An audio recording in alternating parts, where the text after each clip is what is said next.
Good morning, student. It is video number 12 of chapter The Fundamental Unit of Life, Cell, class 9th, and today we discuss another cell organelle which is lysosome and ribosome.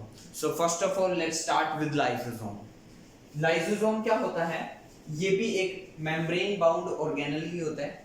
जैसे nucleus के पास अपनी खुद की membrane थी, जैसे vacuoles के पास अपनी खुद की मेम्ब्रेन थी, जैसे माइटोकॉन्ड्रिया के पास अपनी खुद की मेम्ब्रेन थी, जैसे गोल्जी अपरेटस के पास अपनी खुद की मेम्ब्रेन थी. सिमिलरली लाइसोसोम के पास भी अपनी खुद की मेम्ब्रेन होती है, यानी ये भी मेम्ब्रेन बाउंड ऑर्गेनल होता है.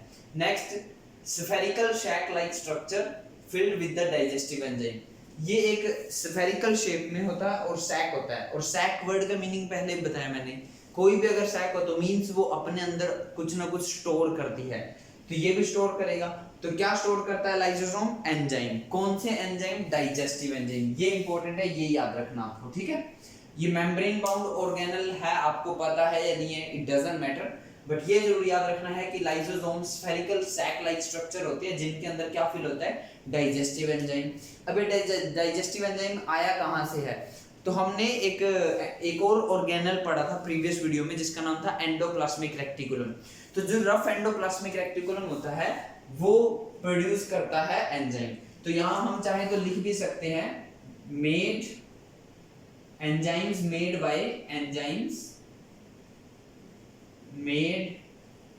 बाय रफ एंडोप्लाज्मिक रेक्टिकुलम, जिसको हम शॉर्टकट में बोलते हैं RER.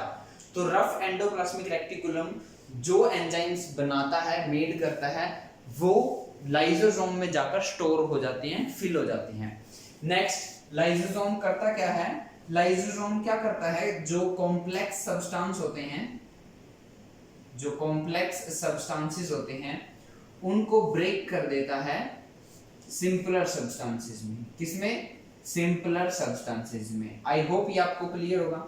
नेक्स्ट, जो सबसे इंपॉर्टेंट है, मैं कहूँ ये जो मैंने आपके पास 5 या 6 पॉइंट लिखे हैं उनमें से सिर्फ आपको एक ही लर्न करना है, तो वो पॉइंट ये रहेगा, आपको ये लर्न करना है. तो वो क्या है?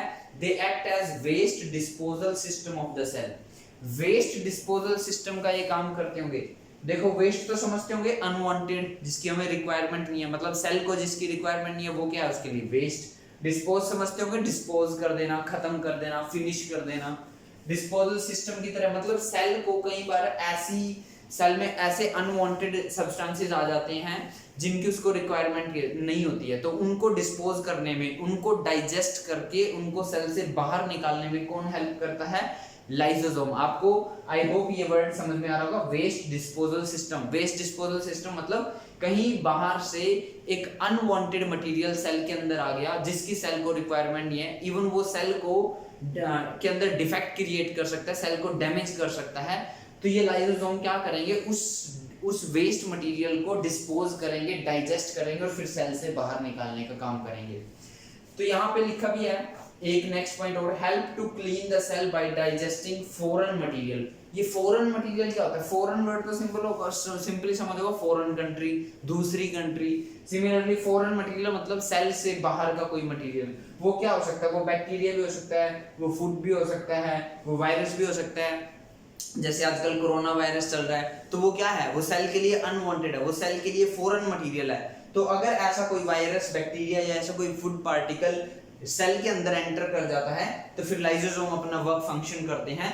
लाइसोसोम उनको वेस्ट को डिस्पोज करते हैं, उस वायरस को, फूड को, बैक्टीरिया को डाइजेस्ट करते हैं, एंजाइम की हेल्प से उसको सेल से बाहर निकाल देते हैं. And worn out cell organelle, और उस सेल के उस पार्ट से उसको बाहर निकाल देते हैं. तो लाइसोसोम आपके सेल के लिए बहुत ज्यादा इंपॉर्टेंट है. नेक्स्ट, अगर हम बात करें known as suicide bags of the cell, ये लाइन बहुत इंपॉर्टेंट है. लाइसोसोम सुसाइडल बैग की तरह एक्ट करते हैं. कैसे एक्ट करते हैं? बाई चांस मान लो सेल डैमेज हो गया, तो जैसे ही सेल डैमेज होगा, ये जो लाइसोसोम है ये फट जाएंगे, ब्लास्ट हो जाएगा इनके अंदर, और ब्लास्ट होगा तो इनमें से क्या निकलेगा? एंजाइम. और वो एंजाइम इसी को डाइजेस्ट कर जाएंगे. तो एक हिसाब से ये सुसाइड हो गया ना. समझ में बात? जब सेल डैमेज हो जाता है तो लाइसोसोम ब्लास्ट हो जाएगा, लाइसोसोम ब्लास्ट होगा तो उसके अंदर से क्या निकलेगा, एंजाइम्स, और वो एंजाइम इसी को डाइजेस्ट कर जाएंगे, किसको, लाइसोसोम को। तो ये एक हिसाब से सुसाइड हो गया ना, तो इसीलिए इनको हम सुसाइडल बैग्स भी बोलते हैं, नोन एज सुसाइड बैग्स या suicidal bags. When cell gets damage lysosome में burst and enzymes digest their own cell. तो उससे क्या होता है, जब सेल डैमेज हो जाता है तो लाइसोसोम ब्लास्ट हो जाते हैं, फट जाते हैं, और उनके अंदर जो एंजाइम था वो उसी सेल को डाइजेस्ट कर जाते हैं। तो एक हिसाब से ये क्या हो गया, ये सुसाइड ही हो गया। नेक्स्ट मैंने यहाँ पर एक स्ट्रक्चर बनाने की कोशिश की है। मैंने सिंपली पहले तो यहाँ पर एक पूरा स्ट्रक्चर बनाने की कोशिश की है सेल की। तो आप मुझे ये बता भी सकते हो कि ये एनिमल सेल है कि प्लांट सेल है। ये एनिमल सेल है, क्यों, क्योंकि इसके पास एक ही मेम्ब्रेन है। अगर दो मेम्ब्रेन हो तो प्लांट सेल, सिंगल मेम्ब्रेन हो तो एनिमल सेल है। यहाँ पर आपको कुछ नजर भी आ रहा होगा, जैसे ये जो पूरा पार्ट है ये साइटोप्लाज्म है ना, साइटोप्लाज्म। ये जो है ये क्या है, प्लाज्मा मेम्ब्रेन है, ठीक है। ये क्या है, न्यूक्लियस, न्यूक्लियस के अंदर ये क्या है, न्यूक्लियोलस। ये क्या है, माइटोकॉन्ड्रिया, ठीक है।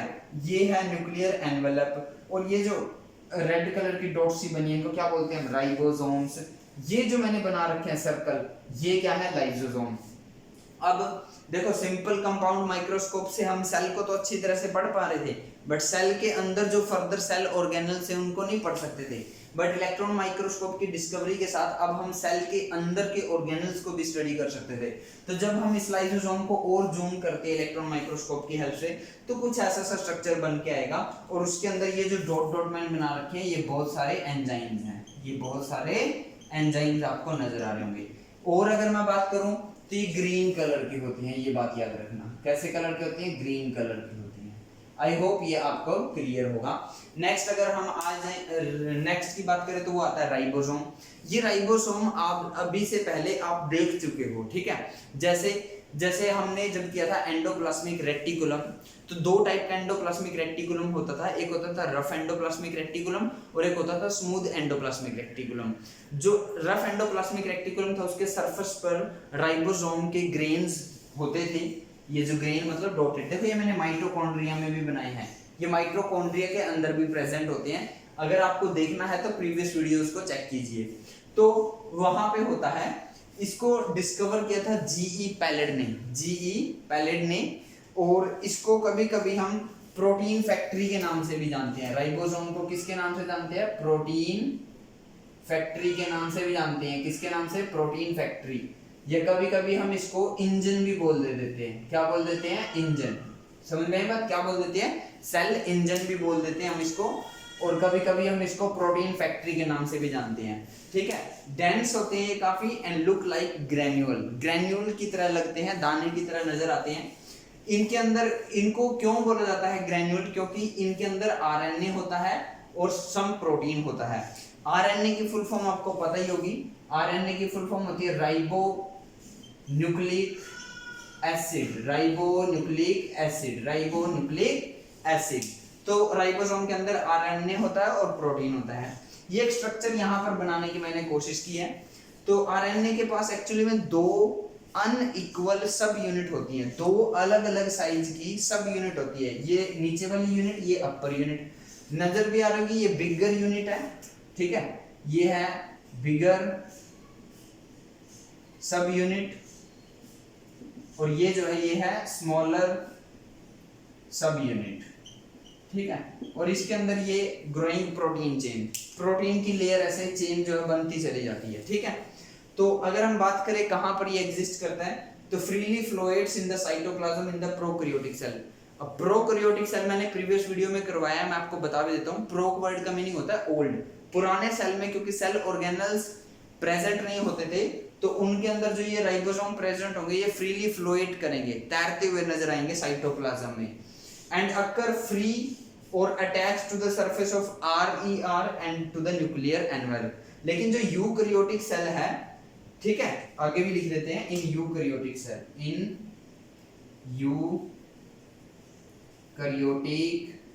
सेल। देखो प्रोकैरियोटिक सेल के अंदर तो फ्रीली फ्लोएट करेंगे, बट जो हमारे यूकैरियोटिक सेल होंगे उनके अंदर या तो फ्री होंगे, या माइटोकॉन्ड्रिया के अंदर नजर आएंगे, ये रफ एंडोप्लाज्मिक रेक्टिकुलम से जुड़े हुए नजर आएंगे, ये न्यूक्लियर एनवेलप से अटैच नजर आएंगे, तो ये यहाँ पर मेंशन भी है। नेक्स्ट अगर हम टाइप्स की बात करें तो ये दो टाइप के होते हैं, 70S एंड 80S। जो 70S के राइबोसोम है वो प्रोकैरियोटिक सेल में पाए जाते हैं, और 80S के जो राइबोसोम्स हैं वो यूकैरियोटिक सेल में पाए जाते हैं। आप कहोगे सर यहाँ पे S का मीनिंग क्या है, तो S का जो मीनिंग है यहाँ पर, S का मीनिंग है स्वेडबर्ग।